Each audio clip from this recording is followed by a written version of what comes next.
Magandang araw po sa inyong lahat. Narito na ang ating ulat sa panahon ngayong Monday, January 13th, 2025. Alamin natin ang kalagayan ng ating panahon at ilang paalala para manatiling ligtas sa anumang pagbabago sa klima. Ayon sa PAGASA, walang minomonitor na low pressure area o bagyo sa loob at labas ng Philippine Area of Responsibility, PAR. Mababa pa rin ang tyansa ng bagyo ngayong linggo, ngunit ang shear line o ang banggaan ng malamig na hanging amihan at mainit na easterlies ang magdudulot ng maulap na kalangitan na may scattered rains and thunderstorms. Particular na maapektuhan ang mga lugar sa Bicol Region, Eastern Visayas, Mimaropa at lalawigan ng Quezon. Pinapaalalahanan po ang lahat na mag-ingat sa posibleng flash floods at landslides, lalo na sa mga mabababang lugar o mga nakakaranas na ng tuloy-tuloy na ulan. Samantala, ang epekto ng northeast monsoon or hanging amihan ay magdadala rin ng maulap na kalangitan na may mahihinang pag-ulan sa Cagayan Valley Region, Cordillera Administrative Region, Aurora at ilang bahagi ng Calabarzon, kabilang ang Cavite, Laguna, Batangas at Rizal. Sa Metro Manila, asahan ang malamig na simoy ng hangin at mahina hanggang katamtamang ulan, kaya't mainam magdala ng payong at pananggalang laban sa ulan. Sa Mindanao, ang epekto ng easterlies ay magdudulot ng mas maraming pag-ulan at thunderstorms sa Caraga Region at Davao Region.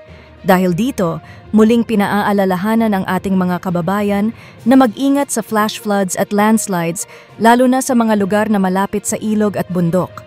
Para naman sa nalalabing bahagi ng Luzon, Visayas at Mindanao, asahan ang isolated rain showers and thunderstorms, kaya't maghanda pa rin sa anumang biglaang pagbabago ng panahon. Paalala sa ating mga kababayan, ang malamig na simoy ng hanging amihan ay inaasahang magdudulot pa rin ng pagbaba ng temperatura sa mga susunod na araw, kaya't asahan ang malamig na umaga, lalo na sa hilagang bahagi ng bansa.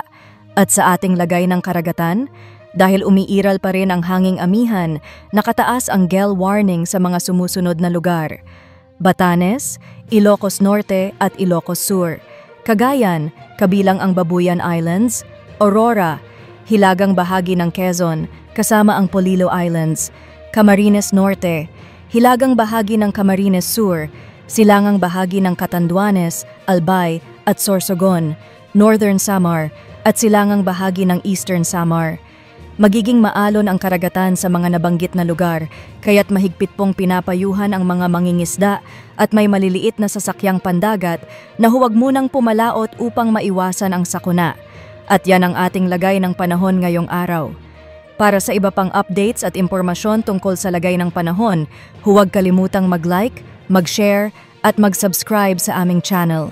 I-click na rin ang notification bell upang hindi mahuli sa mga real-time na balita at babala ukol sa lagay ng panahon. Laging tandaan, ang kahandaan ay susi sa kaligtasan. Mag-ingat po tayong lahat at manatiling alerto.